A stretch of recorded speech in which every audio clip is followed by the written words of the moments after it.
Hi, I'm Sarah Cowgill, along with Andrew Moran, James Spite, Dave Patterson, and Graham Noble. This is the Conservative Five, an online TV production of Liberty Nation News.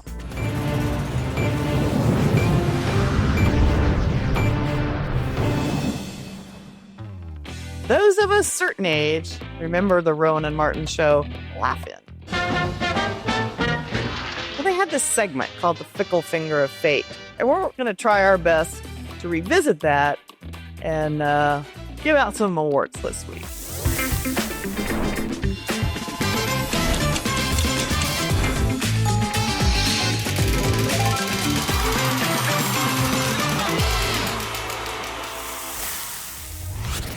Each panelist gets 90 seconds to introduce the wackiest or dumbest thing happening lately in politics. The rest of us have a combined 3 minutes to talk about it.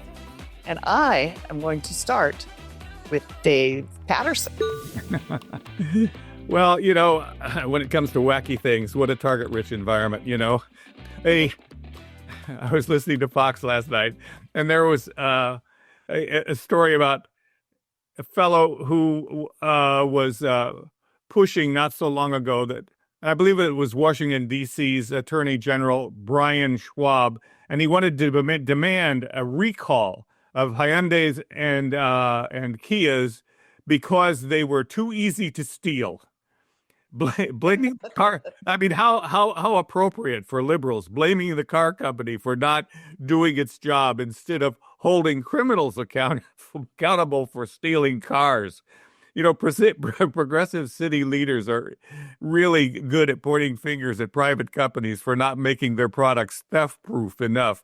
Let's be clear about this. I believe that stealing a car is still illegal, regardless of how simple it is to pull off. And the real problem isn't that automakers fail to install a particular security feature. It's that cities like Washington, D.C. have failed to deter criminals and enforce the laws. If prosecutors and local officials would spend more energy going after car thieves than they are by lecturing car companies, we have fewer thefts, I think, in the first place. Well, they steal themselves. It didn't work for guns, so maybe we'll try it on cars. I guess that's their idea there. All I've got to say about this is the mere fact a Hyundai is a Hyundai and a Kia is a Kia is reason enough not to steal it. I don't know what they're thinking. My stepdad was a Vietnam vet, and he said he would never drive a car with a killed in action flag on the hood of it. I'll get that. Andrew, what kind of car do you drive? I don't drive. City people. Get out there and steal you one, man. What are you waiting on? Man, I got the old Ram truck. I love my truck. If it's not locked, is it stealing? I mean, Andrew's going to be flying to DC, but he's going to be driving home in a Hyundai. Yeah. Got to help those DC crime stats. Oh, I'll make sure that that's one of the prizes. All right, Andrew, I think you're up. We've just scorched you, so let's go. All right, so if you comb through X, and I do on a daily basis, all day long pretty much, you have likely come across a 25-second clip of the amazing Zoran Mamdani and Senator Elizabeth Warren. They're sitting on a park bench. And apparently they're having a conversation about unaffordability and the struggle of working class families. And then there's a tear coming down Mamdani's eye, and he had a cough, and then they're hugging, and then, maybe he was crying because he realized he was talking to Elizabeth Warren. We don't know. But it wasn't wacky or anything. It was just nauseating. Oh my goodness, just to see him, he was with this tear. Is like, oh goodness gracious. This guy, like most socialists, he's such a phony, and it's amazing that this, Mamdani and Crockett and AOC, they are the future faces of the Democratic Party. And then, I guess you can already write the obituary for that thing, because if these guys are the future, oh boy, the United States is in such disarray.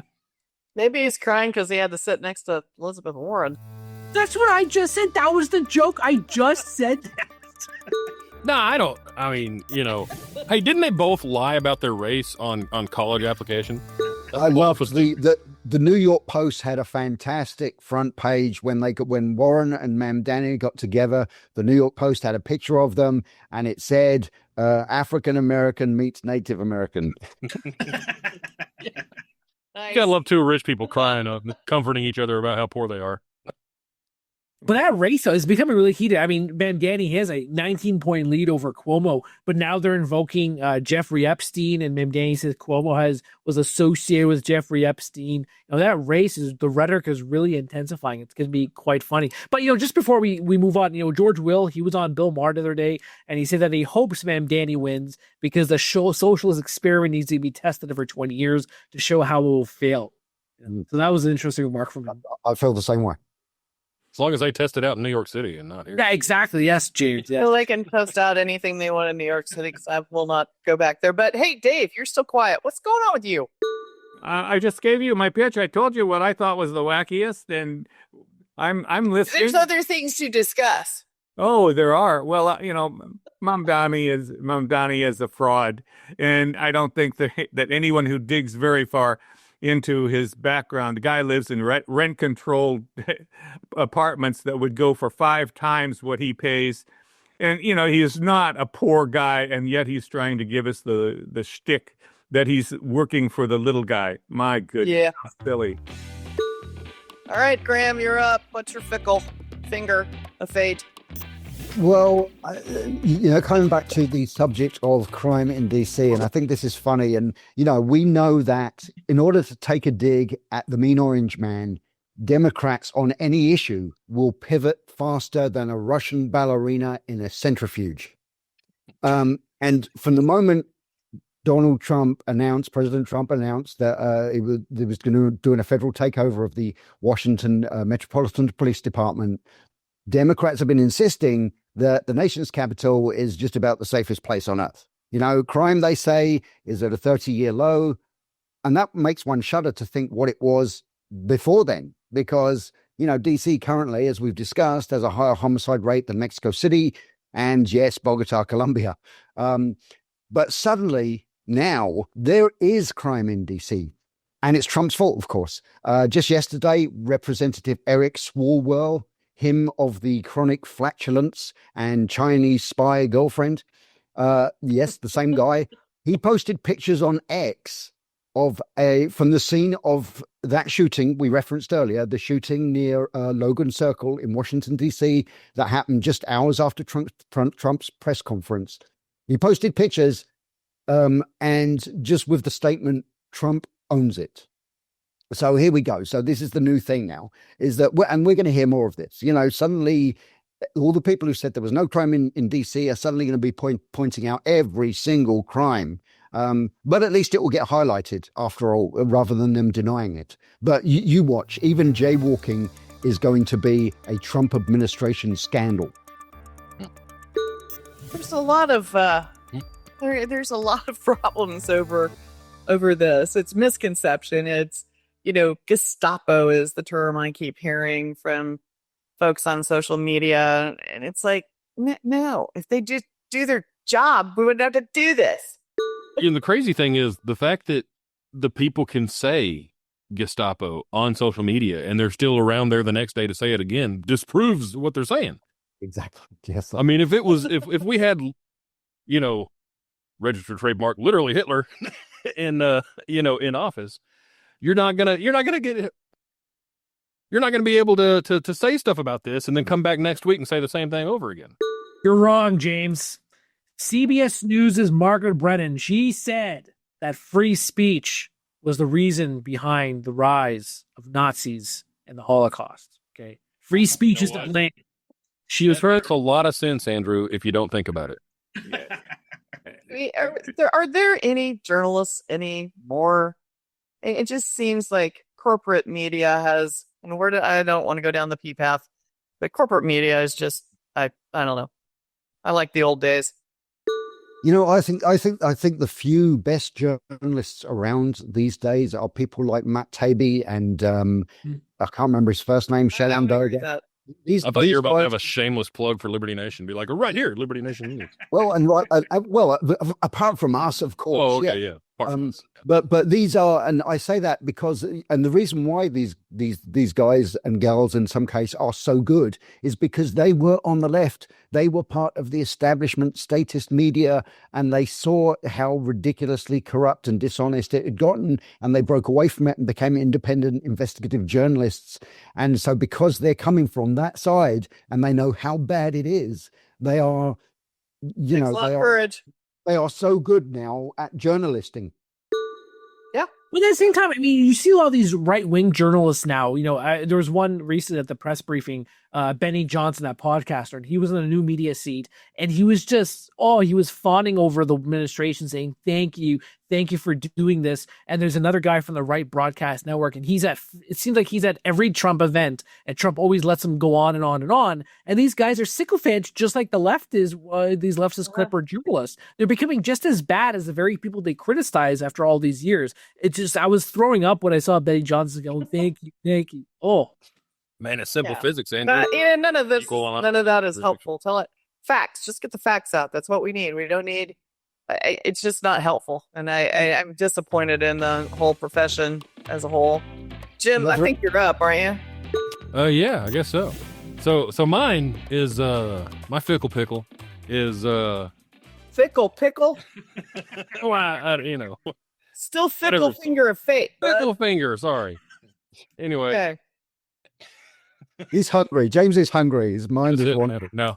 Well, everybody else had a good little intro joke, and I didn't think of anything, so felt kind of on the spot. So, anyways, so it's more a trend than a single thing, and but it's the how crazy dramatic everything is with protests, and how it's like, I think somebody else mentioned like the like Rent-A-Drama crowd, you know.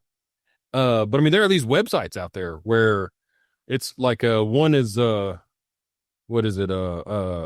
Mobilize.us and find a protest. And it's like, I mean, you could just search and find, what outrageous thing do you want to go be outraged about and where to do it. And like right now, well, I mean, I think in the last couple of days they've been having this protest in LA where they're just driving around with signs and they're calling it a day of action. I'm like, oh, boy, it sounds like you're really getting something done here. I literally cannot believe nobody came up with the whole thing that adults are sucking on pacifiers now. I thought about that when I saw that on findaprotest.info that there is a in DC, there's going to be in the next few days a poster-making party. Well, hey, since I'm in charge of herding you cats, I'm going to pick the pickle. The pickle, Sarah. The pickle-licious. Finger of fate. The award is going to go to Mom Dami. Yes. And so you get a point for that there, Andrew, bringing that up again and driving us crazy with that man and his bench partner. So, guys, thanks for playing. Had a lot of fun today, and we're still working on a cameo appearance by Goldie Hawn. So you just never know. And we'll see you next time. Thanks, panel.